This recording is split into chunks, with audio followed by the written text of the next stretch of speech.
Praise లాగా ఈరోజు నేను మీతో చెప్పాలనుకున్న అంశం యుగ సమాప్తి. యుగ సమాప్తి ఎలా వస్తుంది ఏంటి అనే విషయం కోసం చర్చించుకోవడానికి, మీతో పంచుకోవడానికి ఇప్పుడు మీ ముందున్నానండి. సో అయితే ఇది ఎలా అంటే, మనం యేసు ప్రభు వారికి ఆయన ఒలీవ కొండ మీద ఉంటుంది కదా, వారి యొక్క శిష్యుడు, యేసు ప్రభు వారి యొక్క శిష్యుడు. ప్రభువ యుగ సమాప్తికి సూచనలు ఏంటి, అది నువ్వు ఎలా గ్రహించాలి, ఆయన యేసు ప్రభు వారిని వారి శిష్యులు అడిగేటప్పుడు యేసు ప్రభు వారు సెలవిచ్చాడు. అది మనకి మత్తయి సువార్త 24వ అధ్యాయంలో ఉంటారు. ఒకసారి మనం చూసుకుంటే ఇక్కడ ఏం చెప్తున్నారంటే, యేసు వారితో ఇట్లా, ఎవడూను మిమ్మల్ని మోసపరచకుండా చూసుకోండి. అనేకులు నా పేరట వచ్చి నేను క్రీస్తునని, నేనే క్రీస్తునని చెప్పి పలువురిని మోసపరిచాను. మరియు మీరు యుద్ధముల గూర్చి, సమాచారములను గూర్చి వినబోదురు. మీరు కలవరపడకుండా చూసుకున్నది. ఇవి జరగవలసి ఉన్నది, కానీ అంతము వెంటనే రాదు. జన్మ మీదకి జన్మము, రాజ్యం మీదకి రాజ్యమును లేచు. అక్కడక్కడ కరువులను భూకంపములను కలుగును. ఇవన్నీ వేదనలకు ప్రారంభం. అప్పుడు జనులు మిమ్మల్ని శ్రమల పాలు చేసి చంపెదరు. మీరు నా నామం నిమిత్తము సకల జనముల చేత దేశింపబడుతురు. అనేకులు అభ్యంతరపడి ఒకరినొకడికి అప్పగించుకొని ఒకరినొకడు దేశించును. అనేకులైన అబద్ధ ప్రవక్తలు వచ్చి పలువురికి మోసపరిచెదరు. అక్రమం విస్తరించుట చేత అనేకుల ప్రేమ చల్లారును. అంతము వరకు సహించిన వాడెవడో వాడే రక్షింపబడు. అంతము వరకు సహించిన వాడెవడో వాడే రక్షింపబడు. మరియు ఈ రాజ్య సువార్త సకల జనులకు సాక్షార్థమై లోకమంతటియు ప్రకటింపబడు. లోకమంతటా ప్రకటింపబడేంత వరకు కూడా అటు తర్వాత అంతము వచ్చింది. సో ఇక్కడ ఏంటంటే చెప్తున్నారు మనకి, ఇక్కడ చూడండి. సో యేసుప్రభు వారు వారి శిష్యులతో చెప్పుకొచ్చింది ఏంటి అంటే, జనము మీదకి జనము, రాజ్యం మీదకి రాజ్యము వచ్చును, భూకంపములు వచ్చును, యుద్ధములు జరుగును, అక్కడక్కడ కరువు, భూకంపములు కలుగు. ఇవన్నీ కూడా వేదానికి ప్రారంభం అంట. ఆల్రెడీ స్టార్ట్ అయ్యి ఉన్నాయండి, ఆల్రెడీ స్టార్ట్ అయ్యి ఉంది. ఘోరమైన భూకంపాలు వస్తున్నాయి. సిటీ అంటే నగరానికి నగరం చెదిరిపోతుంది. ఇంకా రీసెంట్గా లాస్ ఏంజల్స్లో ఏదైతే కాలిఫోర్నియాలో వచ్చిందో, అక్కడ జరిగిన కార్చిచ్చు ఏం చేసిందంటే ఎన్నో వందల ఎకరాలని పాడు చేస్తుంది. అక్కడ ఉన్న హాలీవుడ్ నటులందరూ కూడాను, వారందరూ కూడాను చాలా విలాసవంతమైన జీవితం, విలాసవంతమైన గృహాలు వాళ్ళకి ఉన్నప్పటికీ తీర ప్రాంతం ఏర్పడడం అనేది, అటువంటి నగరాన్ని దేవుడు ఏం చేస్తున్నాడంటే, ఇంకొకటి మనం అక్కడ చెప్పుకోవాల్సింది, మనం ఆనందపడాల్సిన విషయం ఏంటి అంటే, సాక్ష్యంగా గొప్పగా అన్ని ఇళ్ళ మధ్యన ఒక క్రైస్తవుడి ఇల్లు అసలు చాలా బాగుంది. వాడి ఇంటికి అసలు చిన్న నిప్పు కూడా అంటుకోలేదు. వాడి కారు అలాగే ఉంది, వాడి ఇల్లు అలాగే ఉంది, ఆ వాళ్ళు అలాగే ఉన్నారు. సో దేవుడి క్రియలు ఎలా ఉంటాయంటే చూసారు, మొత్తం నగరం మొత్తం తగలబడిపోయినప్పటికీ కూడా ఒక క్రైస్తవుడి ఇల్లు అంటే దేవుడు సూచక్రియలు అండి ఇవన్నీ కూడా. అంటే దేవుడు ఎటువంటి క్రియలను చేయగలడు. ఆయన ఒక ఇంటర్వ్యూలో చూస్తున్నాను, ఒక దగ్గర చెప్తున్నాడు అన్నమాట. ఇంటర్వ్యూ కాదు, ఒక ప్రెస్ రిపోర్ట్ అడుగుతున్నాడు. పాపం ఆయన చాలా బాధపడుతూ, చాలా ఏడుస్తుంది. సంతోషంగానే ఉంటుంది, బాధపడక సంతోషంగానే, ఆనంద బాష్పాలతో ఏడుస్తూ దేవుడు ఆయన పట్ల చేసిన కార్యాన్ని చాలా గొప్పగా, అదొక టెస్టిమెంట్ అంటే, గొప్ప సాక్ష్యం. అటువంటి భూమి మీద ఎన్నో జరుగుతున్నాయి. అటువంటి కార్చిచ్చులు, భూకంపాలు, జల ప్రవాహాలు, ఒక పక్కన యుద్ధాలు, మనిషి మీదకి మనిషి, ఒక మనిషిని చంపుకునే స్థితికి వచ్చిన్నాడండి. తల్లిదండ్రుల్ని చంపిన కొడుకులు, కూతుర్లు, అన్నదమ్ములను చంపిన కొడుకులు, కూతుర్లు, సొంత ఆస్తి కోసం సొంత అన్నదమ్ముల్ని చంపుకున్న కొడుకు, కూతుర్లు.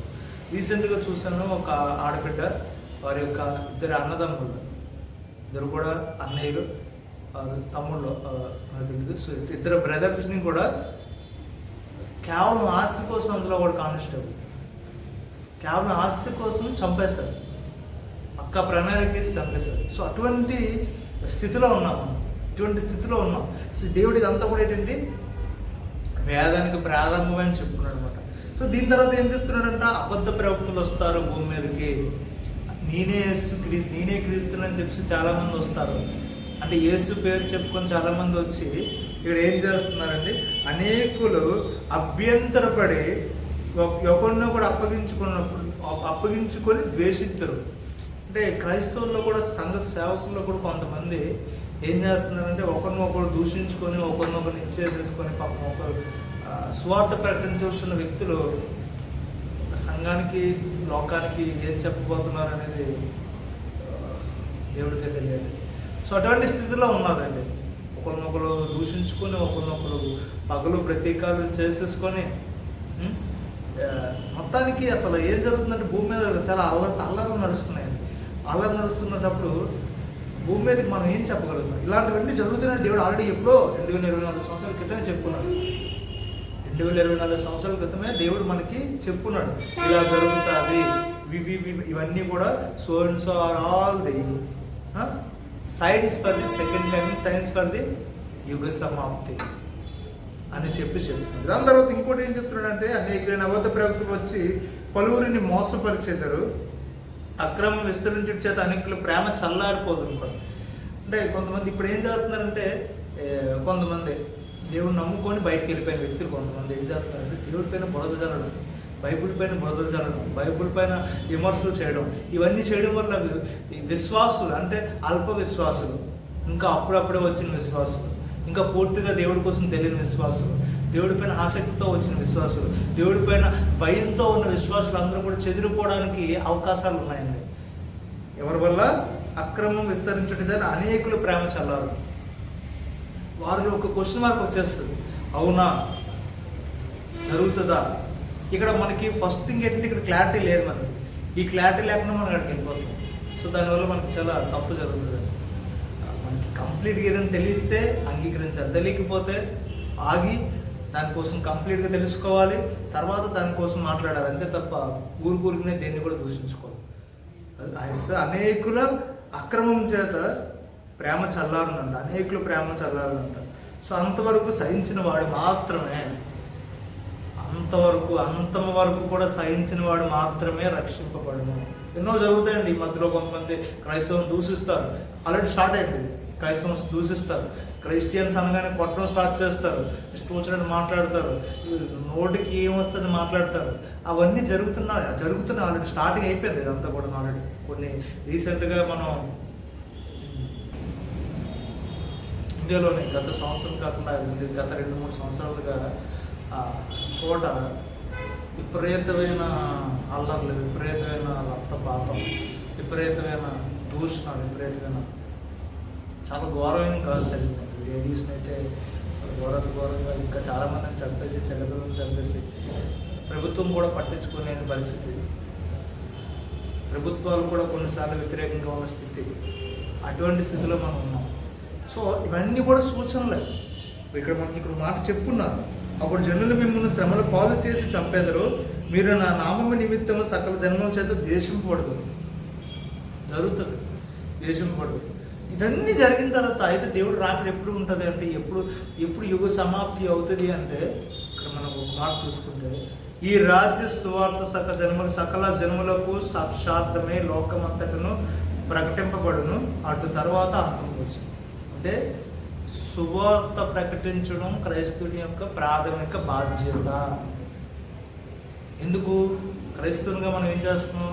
అసలు మనం ఎందుకు దేవుడిని ఆరాధిస్తున్నాం? పరలోక రాజ్యం కోసం. పరలోక రాజ్యం ఎప్పుడు వస్తుంది? మనం భూమి మీద నుంచి పైకి వెళ్ళిపోయాం. భూమి మీద నుంచి పైకి వెళ్ళిపోవడం అంటే ఏంటి? యుగ సమాప్తి అయిపోయాం. ఆ యుగ సమాప్తి రావాలంటే ఏం జరగాలి? పరిచర్య జరగాలి. భూమి మీద ప్రతి ఒక్కరికి కూడా దేవుని వాక్యం వెళ్ళాలి. ఆ దేవుని వాక్యం వెళ్ళాలంటే అనిల్ ద్వారా వెళ్తుందా? నీ ద్వారా, నా ద్వారా వెళ్ళొచ్చేమో, ఇగో వింటున్న నీ ద్వారా వెళ్ళొచ్చేమో, నువ్వు ఎంతోమంది ఆత్మను రక్షించవచ్చేమో. సో అందుకే దేవుడు ఏం చెప్పండి, వెల్లుడే సర్వలోకానికి ఆయన చేసిన కార్యం కోసం, ఆయన నామం కోసం, ఆయన కోసం ప్రకటించమన్నాడు అన్నమాట. ప్రతి ఒక్కరూ కూడా నువ్వు వెళ్ళి మీ చుట్టుపక్కల వాళ్ళకి, మీకు అనుకూల స్థితి ఏదైతే, మీ పరిస్థితి ఏదైతే ఉందో, మీ అవైలబిలిటీని చూసుకొని, మీ టాలెంట్స్ని చూసుకొని, మీకు ఏదైతే చేయగలిగే సత్తా ఉందో ఆ ప్రతి ఒక్క సత్తాన్ని కూడాను, ప్రతి ఒక్క అవకాశాన్ని కూడా వినియోగించుకొని చుట్టుపక్కల ఉన్న వ్యక్తులతో పరిచయం చేయండి. క్రైస్తవుని అయితే పరిచయం స్టార్ట్ చేయండి. నీ చేతినంతలో నీకు అవకాశం ఉన్నంత పరిచయం స్టార్ట్ చేయండి. ఒకవేళ నువ్వు క్రైస్తవుని కాకపోతే సర్వసత్యాన్ని తెలుసుకో. అసలు యేసుప్రభు ఎవరు? సర్వలోకం కూడా ఎందుకు దేవుడిని ఆ యేసుప్రభుని ఆరాధిస్తుంది? మన ఇండియాలో తక్కువ ఏమో కానీ అవుట్ ఆఫ్ ఇండియా ఇన్ని కంట్రీస్లో ఎందుకు దేవుడు అంటే అంత యేసుప్రభు కోసం మన అన్ని దేవుడు అని చెప్పి బయట మన హిందువులు అనుకుంటారు. మన బ్రిటిష్ వాళ్ళ దేవుడు, ఇంగ్లీష్ దేవుడు అని చెప్పి. సో అన్ని ఇంగ్లీష్ దేశాలు, అన్ని బ్రిటిష్ దేశాలు, అన్ని ఫారిన్ కంట్రీస్ అన్నీ కూడా యేసుప్రభుని తెలుసుకొని ఎందుకు అంత బాగుగా ఉన్నాయి? మనం ఎందుకు ఇండియాలో ఉన్నాం? ఒకసారి ఆలోచన చేయండి. అసలు యేసుప్రభు ఎవరు? ఆయన ఎందుకు భూమి మీదకి వచ్చాడు? సర్వ పాప పరిహారార్థం రక్త ప్రోక్షణ అవసరం తదరర్థం పరమాత్మే నా పుణ్యదాన బలియాలి. దానికోసమే దేవుడు వచ్చాడు. భూమి మీద ఉన్న ప్రతి పాపాన్ని కూడా నిర్మూలన చేయడం కోసం, పాపాన్ని కడగడం కోసం దైవ కుమారుని భూమి మీద పంపించి ఆయన రక్తాన్ని నీ కోసం నా కోసం చిందించి ఆయన శరీరాన్ని నువ్వు చేసిన, నేను చేసిన ఎన్నో చేతితో చేసిన పాపాలు, కాళ్ళతో చేసిన పాపాలు, తలంతులతో చేసిన పాపాలు, వీటన్నింటిని బట్టి ఆయన చేతులకి కాళ్ళకి మేకులు కొట్టించుకొని ఆయన ఎదుటిపైన, ఆయన ఎత్తిపైన ముళ్ళ కిరీటాన్ని పెట్టుకొని, పక్కన మల్లెలు పొడిపించుకొని, వీటిపైన 39 కొరడాలు దాన్ని కొట్టించుకొని, ఆయన కార్చిన రక్తంతో నువ్వు చేసిన పాపానికి విమోచన కలిగి, ఆయన శరీరాన్ని చెదుకొట్టుకున్న నిదానాన్ని బట్టి నేను చేసిన శరీర శ్రమలన్నింటినీ కూడా విడుదల దయచేసి అటువంటి గొప్ప వ్యక్తిని మనం ఆరాధించుకోవాలి. సో అటువంటి వ్యక్తి కోసం ఒకసారి తెలుసుకొని ఇంకా నీ చుట్టుపక్కల చర్చ్ ఉంటే, నీ ఫ్రెండ్స్ ఎవరైనా క్రిస్టియన్ ఫ్రెండ్స్ ఉంటే వారి ద్వారా తెలుసుకొని సర్వసత్యాన్ని తెలుసుకుని దేవుళ్ళలోకి రా. ఈ సత్యాన్ని ఇంకా నలుగురికి పంచు. అప్పుడు ఎప్పుడైతే సర్వలోకానికి కూడా ఈ పరిచర్య, ఈ సువార్త ప్రకటింపబడుతుందో అప్పుడే భూమంతం అయి ఉంటుంది. భూమంతం అయినప్పుడు దేవుడు వస్తాడు. దేవుడు వచ్చినప్పుడు నేను పరలోక రాజ్యంలోకి వెళ్ళిపోయి అందరం కూడా చాలా ఆనందంగా యుగాలు కూడా అక్కడ ఆ సన్నిధిలో ఆనందపడాలి. అటువంటి కృప నీకు నాకు కలగాలని, అటువంటి కృప, అటువంటి పరిచర్య నువ్వు చేయాలని యేసు నామములో ఆమేన్.